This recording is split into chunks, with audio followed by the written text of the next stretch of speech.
हरिओम। एक कदम उजाले की ओर से मैं प्रीति आप सबका स्वागत करती हूँ।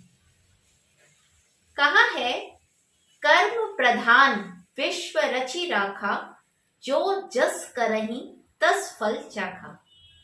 हिडन ट्रेजर में इस कहावत को और बेहतर तरीके से समझने का प्रयास करते हैं। नोएडा के एक हॉस्पिटल में एक कोरोना का मरीज भर्ती होने के लिए आया। केस काफी सीरियस था। अभी अभी एक पेशेंट डिस्चार्ज हुआ था, जिसकी जगह पर इसको एडमिट किया गया, आईसीयू में ले जाया गया। उस हॉस्पिटल के मालिक शर्मा जी, जो कि स्वयं एक डॉक्टर भी थे, फौरन आईसीयू की तरफ बढ़े। पेशेंट का जांच किया और उसे ऑक्सीजन लगाया गया। खुद केस की स्टडी करी, बाहर आए और स्टाफ को बोले कि इस पेशेंट का पूरा ख्याल रखा जाए, इसे किसी प्रकार की कोई दिक्कत ना हो, और हाँ, इससे दवाइयों के बिल चार्ज न किए जाएं। ऐसा कहके वे चले गए। जैसा कि उन्होंने कहा था, पेशेंट का भली प्रकार इलाज हुआ। 15 दिन में पेशेंट ठीक हो गया। उसकी रिपोर्ट नेगेटिव आई और सारी चीजें सही जाने लगी। अब उसके डिस्चार्ज का वक्त आया तो डॉक्टर साहब के पास उसका बिल प्रस्तुत किया गया, जो कि 2.5 लाख का था। डॉक्टर साहब ने अकाउंट मैनेजर को फोन करके कहा कि इससे कोई भी पैसे चार्ज न करना और आप पेशेंट को मेरे पास भिजवा दीजिए। पेशेंट व्हील चेयर पे डॉक्टर साहब के चेंबर में लाया गया। डॉक्टर साहब ने कहा कि क्या आप मुझे पहचानते हैं? याद कीजिए।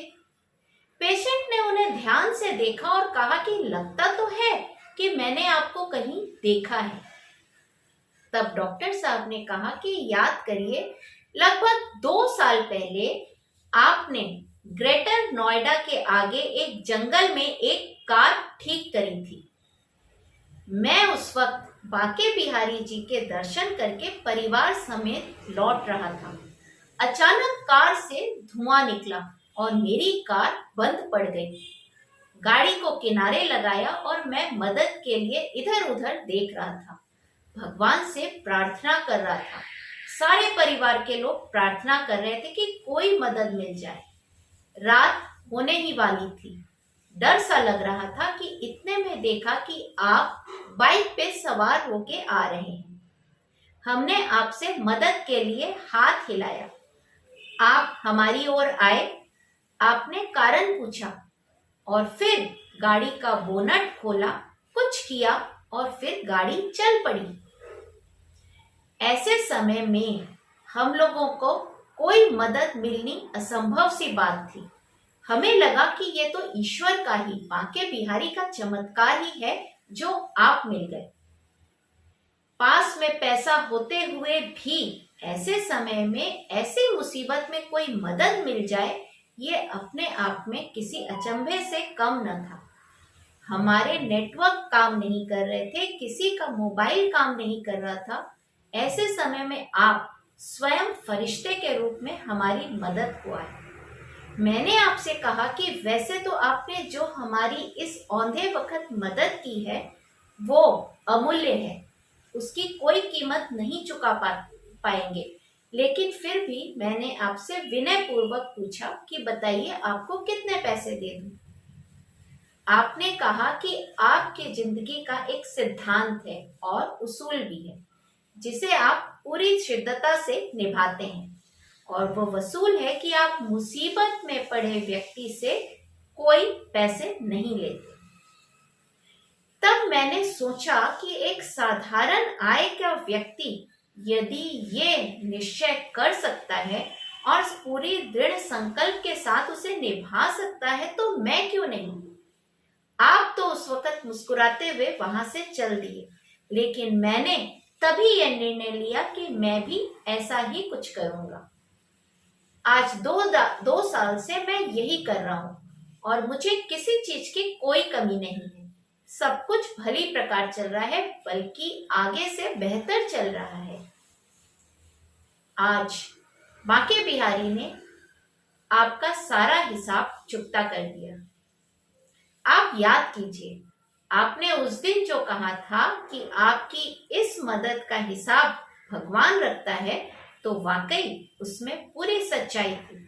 भगवान ने आपकी मदद का पूरा हिसाब रखा और आज वो चुकता किया। इस अस्पताल में आपको किसी प्रकार की कभी कोई कमी नहीं आएगी। आपको जब भी आवश्यकता पड़े आप निसंकोच यहाँ आ सकते हैं। तब ये जो पेशेंट था वहां चैम्बर में रखी बांके बिहारी की तस्वीर के आगे गया। उसने भगवान को प्रणाम किया, भगवान का आभार व्यक्त किया कि हे भगवान, तुमने आज सूद समेत मेरा कर्जा वापस कर दिया। ये कहते हुए और डॉक्टर का धन्यवाद करते हुए वे पेशेंट चले गए।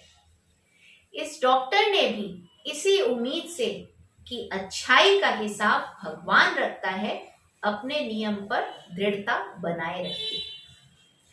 तो देखिए, कई बार ऐसा होता है कि जब हम अचानक से औंधे वक्त किसी व्यक्ति को रास्ते में या कहीं और मुसीबत में पाते हैं तो मदद करने से कई बार सकुचाते हैं।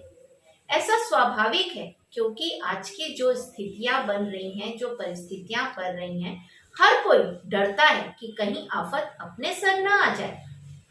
मगर जब भी किसी को मुसीबत में पाए तो उसकी मदद निसंकोच करें। ये मेरी गारंटी है कि आपका ये इन्वेस्टमेंट कभी जाया नहीं जाएगा और आपको हमेशा प्रॉफिट देगा। वक्त पड़ने पर सूद समेत आपको लौटाया जाएगा उस ईश्वर की ओर से। फिर मिलने के वादे के साथ आज लेती हूँ विदा। मिलूंगी एक नई कहानी के साथ।